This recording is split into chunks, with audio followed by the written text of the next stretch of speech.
बिस्मिल्लाहिर्रहमानिर्रहीम। अस्सलाम वालेकुम नाज़रीन, मैं हूं जावेद चौधरी। वैसे गवर्नेंस और हुकूमत दो मुख्तलिफ चीजें होती हैं। गवर्नेंस सिस्टम का नाम होता है, जबकि हुकूमत उस सिस्टम यानी गवर्नेंस का एक पुर्जा होती है। अगर हुकूमत अपने आप को पुर्जा समझ ले तो मामला ठीक चलते हैं, लेकिन अगर हुकूमत पूरे सिस्टम को हाईजैक करने की कोशिश करे तो पूरा मुल्क बैठ जाता है। आप इस सिलसिले में जापान की मिसाल ले सकते हैं। जापान इस वक्त दुनिया का वाहिद मुल्क है जिसमें 5 वर्षों में 6 हुकूमतें तब्दील हुई। 26 सितंबर को शिंजो एबे जापान के वजीर आज़म बने। ये महज 1 साल हुकूमत कर सके और इसके बाद माशी घपलों की वजह से इनकी मकबूलियत का ग्राफ गिर गया और ये मुस्ताफी हो गए।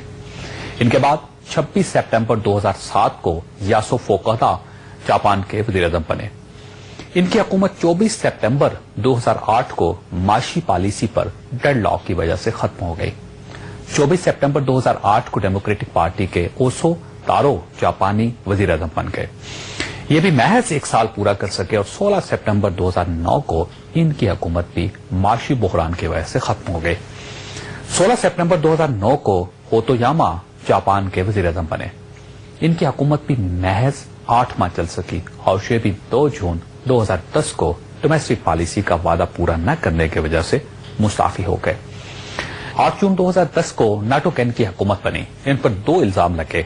इन पर पहला इल्जाम पार्टी फंड्स में खुट-बुट था और दूसरा इल्जाम मार्च के सुनामी के बाद इन पर यह इल्जाम लगा कि इनकी हुकूमत रिलीफ का काम प्रॉपर तरीके से सरंजाम नहीं दे सकी। इन दोनों इल्जाम के बाद नाटो कैन ने 26 अगस्त 2011 को इस्तीफा दे दिया, जिसके बाद 2 सितंबर 2011 को नोडा योशी की हुकूमत बन गई। यह हुकूमत चल रही है, लेकिन इस हुकूमत के पहले हफ्ते ही इनका एक वजीर योशी हिचारो मामूली से अखबारी बयान की वजह से मुस्ताफी हो गया। आप 5 साल में जापान की 6 हुकूमतों का जायजा ले लीजिए। ये दुनिया की यूनिक मिसाल है। जापान में हर 7-8 माह बाद हुकूमत तब्दील हो जाती है, लेकिन इसके बावजूद वहां सिस्टम चलता रहता है। मुल्क में मुजाहरे होते हैं, आंसू गैस चलती है, गोली चलती है, गाड़ियां चलाई जाती हैं और ना ही लोड शेडिंग होती है। जापान में हुकूमतों की तब्दीली से महंगाई और बेरोजगारी में भी इजाफा नहीं होता। उनकी स्टॉक एक्सचेंज भी क्रैश नहीं करती। वहां हुकूमतों के आने और जाने से करप्शन में भी कमी या इजाफा नहीं होता। वहां हुकूमतों के आने और जाने से उनकी सुप्रीम कोर्ट भी मुअत्तल या बहाल नहीं होती और टोक्यो शहर में हुकूमत के आने जाने से हजार लोग कत्ल नहीं होते। क्यों? क्योंकि जापान ने दूसरी जंग अजीम के बाद 2 फैसले किए थे। उनका पहला फैसला सिस्टम और हुकूमत को अलग अलग करना था। उन्होंने फैसला किया कि गवर्नेंस यानी सिस्टम किसी हुकूमत के ताबे नहीं होगा। पुलिस से लेकर फौज तक तमाम सरकारी इदारे रियासत के सामने जवाबदेह होंगे, हुकूमत के नहीं। दूसरा फैसला, जापान ने दूसरी जंग अजीम के बाद फैसला कर लिया कि हुकूमत का अहल और ईमानदार होना ज्यादा जरूरी है, उसकी मुद्दत पूरी होनी जरूरी नहीं। अगर हुकूमत डिलीवर नहीं कर रही तो इसे 6 माह बाद रुखसत हो जाना चाहिए। किसी हुकूमत को सिर्फ वोट की बुनियाद पर 4 या 5 साल नहीं दिए जा सकते। अगर हुकूमत सही परफॉर्म नहीं कर रही तो इसे खत्म हो जाना चाहिए, और अगर पार्लियामेंट दुरुस्त फंक्शन नहीं कर रही तो इसे भी फारिग हो जाना चाहिए, ख्वाह इसे बने हुए 6 माह ही क्यों ना हुए हों। जापान के इन 2 फैसलों का नतीजा है कि आज जापान में हर 6, 7, 8 माह बाद हुकूमत तब्दील हो जाती है, लेकिन मुल्क मसलसल तरक्की कर रहा है। इसकी स्टॉक एक्सचेंज बदस्तूर दुनिया की दूसरी और तीसरी बड़ी स्टॉक एक्सचेंज है और जापान बदस्तूर दुनिया के 5 बड़े ममालिक में शामिल है। ख्वासत हमारा इशू यह है कि हमने अभी तक ये दोनों फैसले नहीं किए। हमने गवर्नेंस और हुकूमत दोनों को एक दूसरे के साथ नत्थी कर रखा है। हमारी हुकूमत तब्दील होती है तो पुलिस से लेकर स्टेट बैंक तक पूरी गवर्नेंस ही बदल जाती है। इदारों के सरबराह बुरे आ जाते हैं तो पूरा इदारा बुरा हो जाता है। दूसरा, हम ये समझते हैं कि आवाम ने अगर एक बार गलती से किसी को वोट दे दिया तो अब 5 साल तक इक्तदार में रहना उसका हक हो चुका है। चुनांचे ये मुल्क को बर्बाद कर दे, तबाह कर दे, बेच दे या फिर जमीन के साथ लगा दे, लेकिन इसको हटाया नहीं जा सकता। हम अगर समझदार होते तो हम 3.5 वर्षों में 6 हुकूमतें बना लेते, लेकिन मुल्क की सिमत दुरुस्त हो जाती। लिहाजा हम लोग تاریخ سے سبق سیکھ رہے ہیں اور نہ ہی جاپان جیسے ملکوں سے۔ ہم آج کے موضوعات کی طرف آتے ہیں۔ ذوالفقار مرزا ایک بار پھر میدان میں کود پڑے۔ سندھ اسمبلی نے ان کا استعفیٰ قبول کر لیا، لیکن مرزا صاحب سیاست سے مستعفی ہونے کے لیے تیار نہیں ہیں۔ صدر نے ایڈمرل فصیح بخاری کو چیئرمین نیب بنا دیا۔ پاکستان مسلم لیگ نون اور سپریم کورٹ بھی ان کی حمایت کر دے گی، لیکن کیا فصیح بخاری اپنے بنانے والوں کا احتساب کر سکیں گے؟ حکومت نے شرح سود میں 1.5% کمی کر دی، معیشت کو اس سے حوصلہ ملے گا، اور حکومت نے عوامی احتجاج کے بعد اپنی سمت درست کر لی۔ 3 بڑے زبردست فیصلے کیے گئے جس کے اثرات قوم کے سامنے جلد آ جائیں گے۔ ہم اس پر بھی بات کریں گے، ہمارے ساتھ رہیے گا۔ پروگرام میں دوبارہ خوش آمدید۔ خواہشات ذوالفقار مرزا 2 ہفتوں کی خاموشی کے بعد دوبارہ میدان میں کود پڑے، جس کے رد عمل میں آج اسپیکر سندھ اسمبلی نے ان کا استعفیٰ قبول کر لیا، اور مرزا صاحب آج سے سندھ اسمبلی کا رکن نہیں ہیں۔ یہ کل اپنی اہلیہ اور قومی اسمبلی کی اسپیکر محترمہ فہمیدہ مرزا کے ساتھ ملائیشیا کے 5 روزہ دورے کے بعد کراچی واپس آئے تو انہوں نے کراچی اترتے ہی MQM اور سپریم کورٹ دونوں کو اپنی تنقید کا ہدف بنا ڈالا۔ موت کے منہ میں بھی ہوں گا، گن پوائنٹ پہ بھی مجھے کوئی بولے گا الطاف حسین کیا ہے، میں کہوں گا مرغی کا وہ بچہ ہے جو مرغے کی تلاش میں پریشان ہے۔ ماں کی خالی گودیں جھولیاں چیف جسٹس کے سامنے پھیلی ہوئی تھی، اس جھولی میں چیف جسٹس صاحب نے ان ریٹرن کیا ڈالا؟ ذوالفقار مرزا نے پیپلز امن کمیٹی بحال کرنے کا اعلان بھی کر دیا، اور ساتھ ہی وزیر داخلہ رحمان ملک کو دھمکی بھی دے دی۔ متحدہ قومی موومنٹ الطاف والے کراچی کے حقوق کھا رہے ہیں، ان کی خلاف جہاد امن کمیٹی کے پلیٹ فارم سے آج سے ہم دوبارہ یہاں سے شروع کر رہے ہیں۔ رحمان ملک کے باپ پہ بھی یہ طاقت نہیں ہے کہ وہ امن کمیٹی کا نام بھی لے سکے۔ ذوالفقار مرزا کے کل کے بیانات کے بعد آج کراچی اور حیدرآباد میں MQM نے ذوالفقار مرزا کے خلاف احتجاج کیا۔ آج اسپیکر سندھ اسمبلی نے ذوالفقار مرزا کا استعفیٰ قبول کیا تو اس کے بعد ذوالفقار مرزا صاحب نے صحافیوں کے ساتھ گفتگو کی۔ صحافیوں کے ساتھ گفتگو کرتے ہوئے مرزا صاحب نے کہا، پیر صاحب کی دعا سے میرے یہاں آتے ہی میرا استعفیٰ منظور کر لیا گیا ہے پروونشل اسمبلی کی سیٹ کا۔ واسط آپ اگر ذوالفقار مرزا کے پچھلے 2 دنوں کے بیانات کو دیکھیں تو یہ بیانات ان تمام افواہوں کے غبارے سے ہوا نکالنے کے لیے کافی ہیں کہ صدر آصف علی زرداری ذوالفقار مرزا کے درمیان صلح ہو چکی ہے، اور ذوالفقار مرزا اب خاموشی اختیار کریں گے۔ ذوالفقار مرزا کے آج اور گزرے کل کے بیانات ثابت کرتے ہیں کہ ذوالفقار مرزا ابھی تک میدان میں ڈٹے ہوئے ہیں۔ ذوالفقار مرزا کے اس بیان کے بعد کہ یہ پیپلز امن کمیٹی کو بحال کر رہے ہیں، پاکستان پیپلز پارٹی کے مسائل میں اضافہ ہو جائے گا۔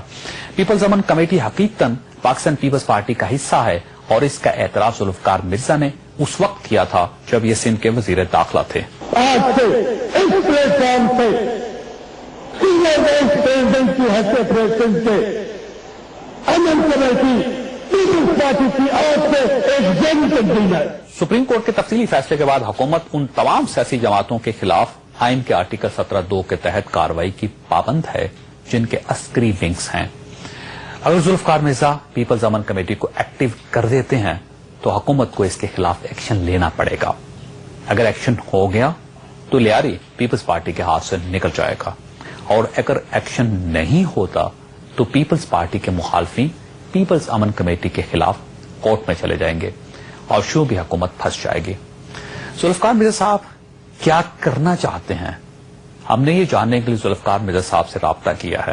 مرزا صاحب السلام علیکم۔ جی وعلیکم السلام۔ مرزا صاحب آپ کرنا کیا چاہتے ہیں؟ ابھی تک یہ سمجھ نہیں آئی ہمیں۔ دیکھیں، میں پہلا میرا ٹارگٹ تھا کہ ایک جھوٹا فساد جو بڑے سالوں سے لوگوں کو دل میں خوف، خطرہ اور بندوق کی زور پہ جو انہیں کر کے اور ڈی مورلائز کر کے پوری قوم کو رکھا ہوا تھا اور بلیک میل کیا جا رہا تھا، پہلے تو میرا ٹارگٹ تھا وہ میں میتھ بریک کروں، اور وہ فساد جو جھوٹا ہے اس کے پیچھے جو اصلی چہرہ ہے اس کو بے نقاب کروں۔ وہ الحمدللہ میری پریس کانفرنس اور اس کے بعد الطاف حسین کی لندن سے پریس کانفرنس نے پورے قوم اور پوری دنیا کے سامنے وہ میتھ جو ہے وہ ڈیمولش ہوتے ہوئے دیکھی، وہ فساد غائب ہوتے ہوئے دیکھا، اور اصلی چہرہ پوری قوم نے دیکھا۔ تو میرا first target I have achieved with flying colours, اور مجھے بہت کامیابی ہوئی ہے، پوری دنیا میں اس کی پذیرائی ہوئی ہے مجھے۔ نمبر 2، اس चीज करने का मकसद मेरा क्या है?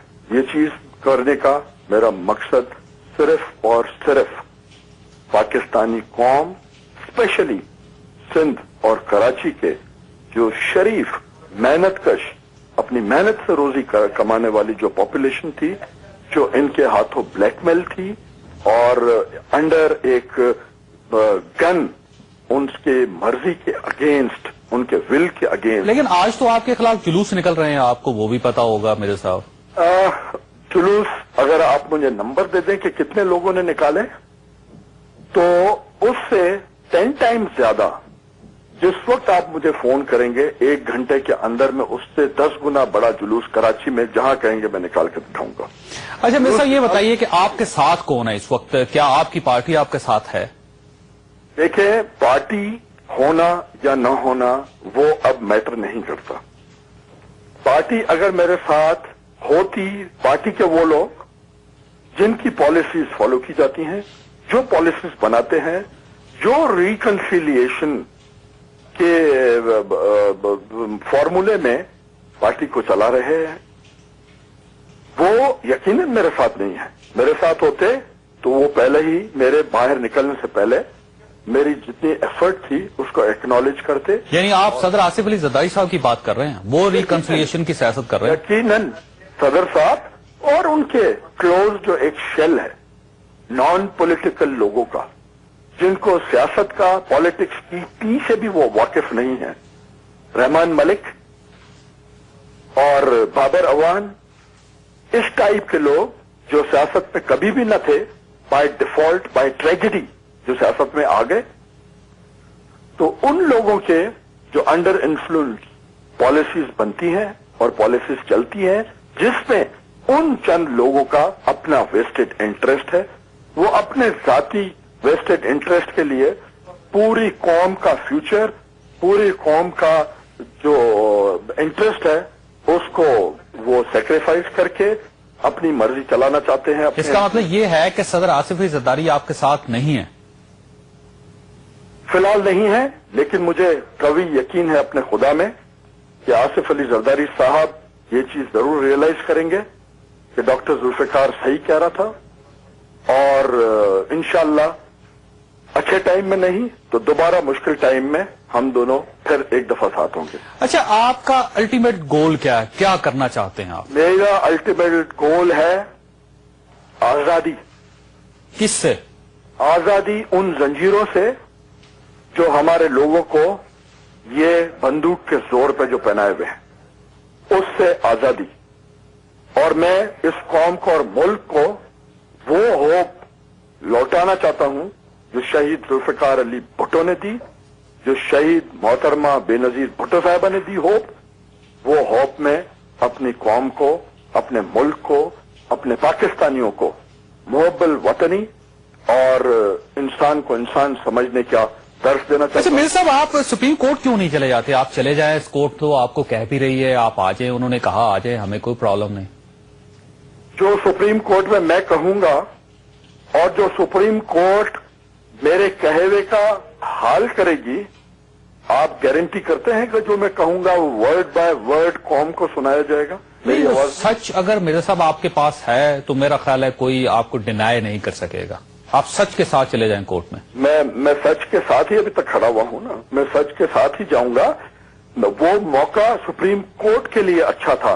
आज जो सब लोग बरमला ये कह रहे हैं कि सुप्रीम कोर्ट ने मायूस किया है, शायद डॉक्टर जुल्फिकार मिर्जा अगर चला जाता और मेरी छोटी सी अगर डिमांड, जो मेरा जस्टिफाइड राइट है, जो इस नेशन का, पाकिस्तान का जो होस्टेज थी इतने सालों से, वो गन्स की और गोला बारूद की, उनका ये राइट था कि अगर मीडिया को वहां आजादी से कवर करने की इजाजत कोर्ट रूम की दी जाती, कौन सा वह एंटी स्टेट या खुदा न खास्ता पाकिस्तान तोड़ने का फॉर्मूला हम डिस्कस कर रहे थे बंद कमरे में, जो नेशन से हम शेयर नहीं कर सकते। क्या सीक्रेट है जहां रहमान मलिक जैसा शैतान इंसान इंटीरियर मिनिस्टर बना बैठा हो, तो आईएसआई को आते ही अपने अंडर में लाना चाहता हो और नोटिफिकेशन निकलवाता हो कि ISI will be under interior ministry. ऐसे चोर के अंदर वो आईएसआई को लेके ایک نیشنل انسٹیٹیوشن جس نے اکراس دا بارڈر پاکستان کی سیکیورٹی کے لیے اپنی جانوں پہ کھیلا، ان کو اس چور کے انڈر دینے کے لیے کس طرح نوٹیفیکیشن نکلا، یہ بھی چیز انویسٹیگیٹ ہونی چاہیے. یہ چیز انویسٹیگیٹ ہونی چاہیے کہ انگلینڈ میں آپ